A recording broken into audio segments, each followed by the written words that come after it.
Hello there, dear viewer. Today I have a very special box set to show you. And when I say special, this is at the luxurious end of what a Blu-ray box set is. It is the Ruben Östlund box set from Curzon, featuring 6 of the filmmaker's feature films and some of his short films. And this is a beautiful thing. It really is. Part of my reason for making this video right now is you can get this on sale. Being a luxury product, the recommended retail price for this is usually £100 or just under. However, at the moment you can get it for 30% off, so £70 if you use the links in my video description below. So if you decide that you like what you see in this video, I definitely recommend going and getting it while it is on sale during the Black Friday period. So who is Ruben Östlund and why should you care about this box set? Well, he is a Swedish filmmaker who has won the Palme d'Or 2 times at Cannes Film Festival for his films Triangle of Sadness and The Square, both of which are featured in this box set. And he's known for making films that really challenge the views of his audience.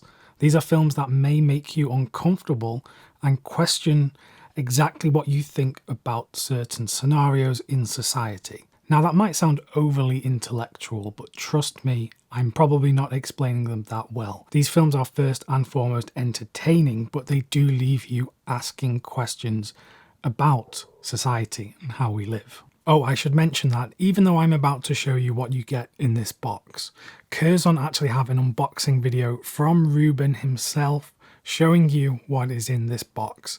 And he even has this on a shelf next to his 2 Palme d'Ors. And I must say, this could be coincidence or by design. This box perfectly fits in with his 2 Palme d'Or awards. So that had me thinking when I watched his video.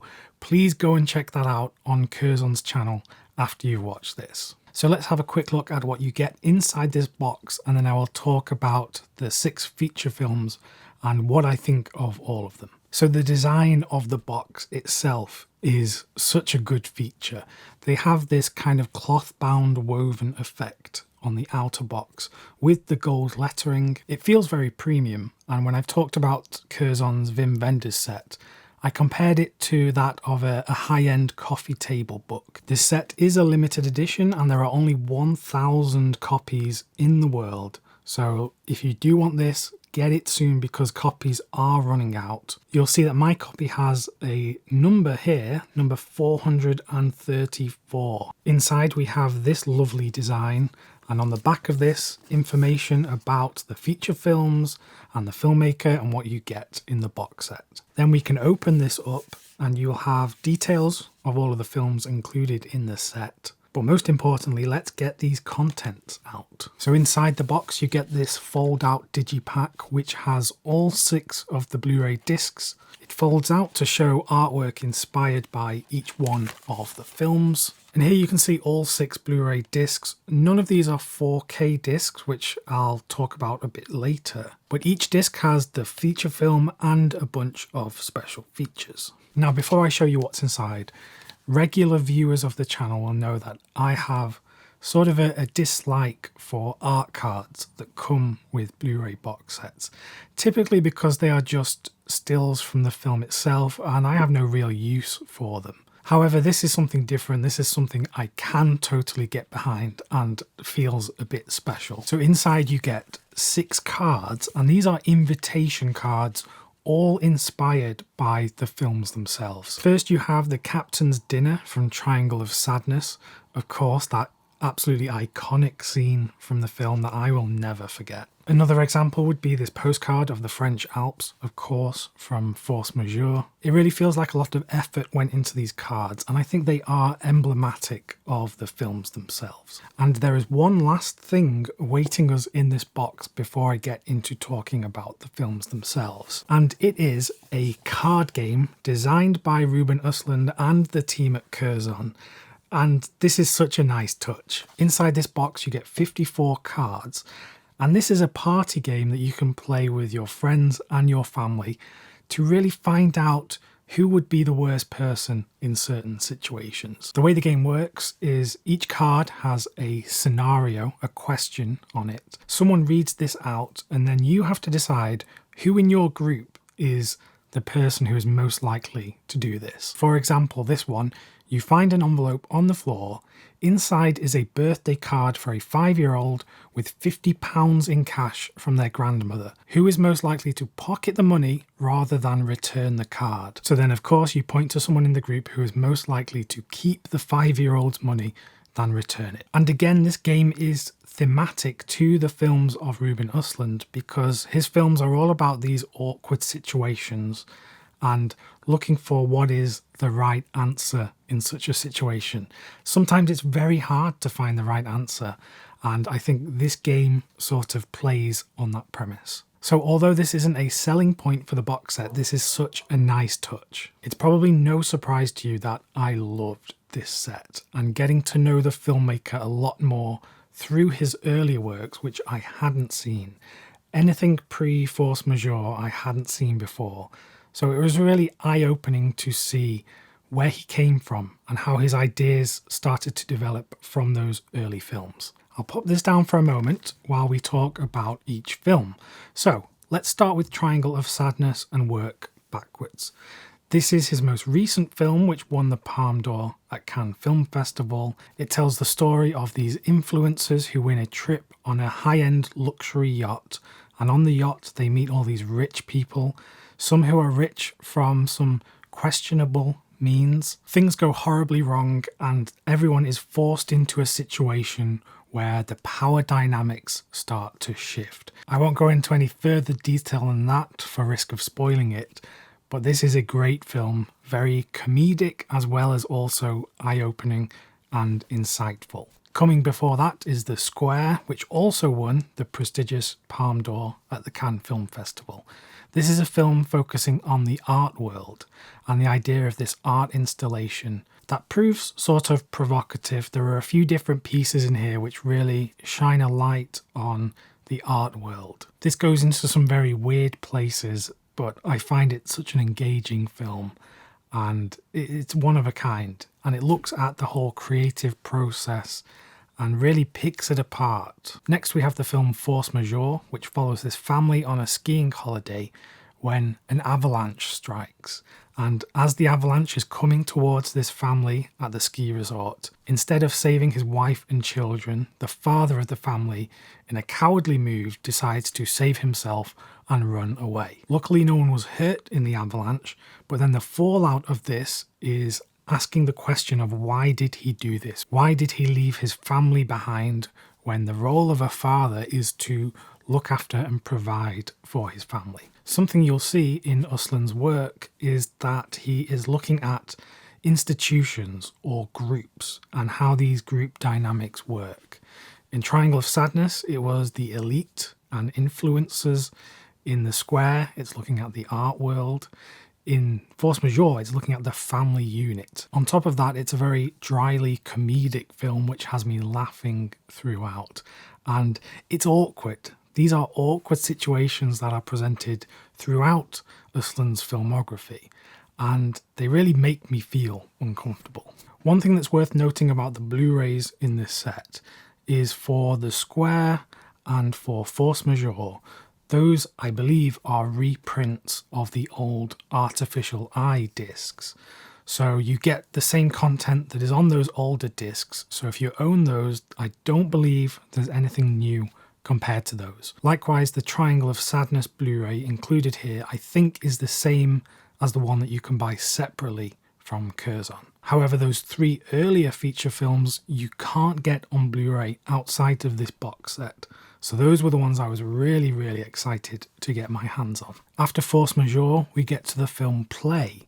And Play was the film that I think put Ruben onto a larger global stage in terms of world cinema. This is a film that proved very controversial when it came out, and it still is quite controversial today. The film follows these teenage boys in Sweden who have a chance encounter with this other group of boys who happen to be black immigrants in Sweden, and this second group of boys cons the first group in a very predatory way out of their belongings.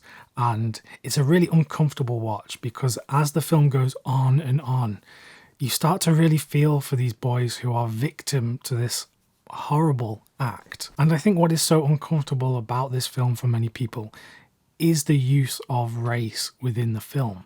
Now, this is actually based on real life events. So these actually happened, and the setup of the boys was the same as it was in real life. The film plays with the fact that we all have our own beliefs and stances on societal issues, but there comes a point when we even question our own morals and beliefs. And when things go too far, you have to intervene, you have to put your foot down. And it's in those situations, which hopefully we don't find ourselves in a lot, that things get very uncomfortable. The next film in the set, Involuntary, covers sort of similar ground. This film follows different people whose stories aren't interconnected, but in each one of these stories, someone is putting their foot down and standing up for something that they believe in. And the way in which the film unravels, showing us more and more of each one of these stories as the film progresses, it has us asking how we would feel in those situations. So again, it's a very provocative film because depending on who you are as a person, you're going to take different things away from it. And for me, I think this is brilliant filmmaking because this appears in all of Ruben's films, and he's asking us, what would we feel in this situation? I feel like none of his films are didactic, so they're not telling us how to think or feel in a certain situation. We're just being presented with situations, and it's up to us how to respond. Then we come to the first film in the set, Guitar Mongoloid, which is from 2004. This is Ruben Östlund's first feature film, which I would say focuses on the weirder side of Swedish society and some of the characters that you might encounter in society, which, by the way, is not just particular to Swedish society because you would find these kind of people anywhere you go. But there is a certain weirdness in the film that I find very endearing.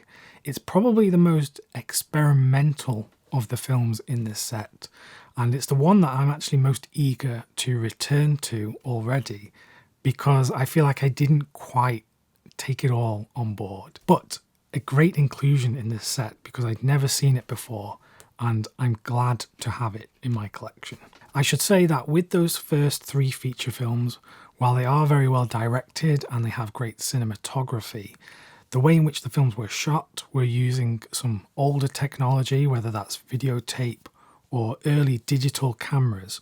So as you go further back in time in this set, the films kind of have less of a high fidelity to them. So what I would say in terms of those first feature films is don't expect, 2023 levels of high image fidelity and picture quality because they are products of the time and they can't look any better due to the limitations of the technology they were shot on. Across all of the discs in the set, there's a whole host of special features, including some brand new stuff made for this set.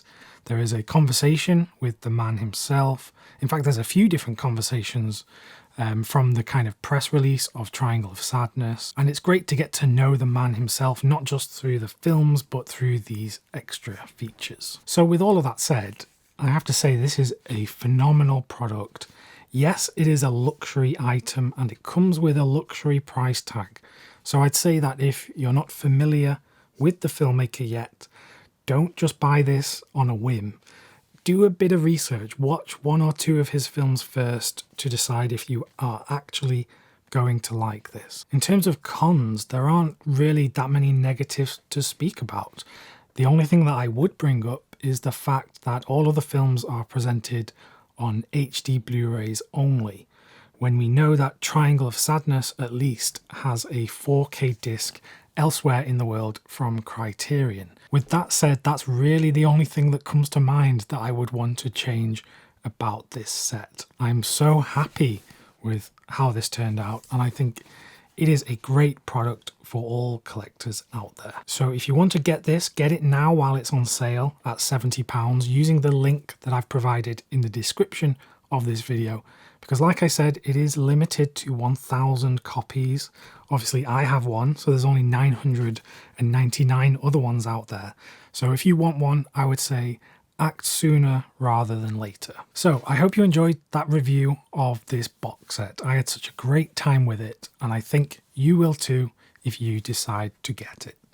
If you want to stick around on the channel, then just click the video that's presented on screen right now for some more film recommendations from me.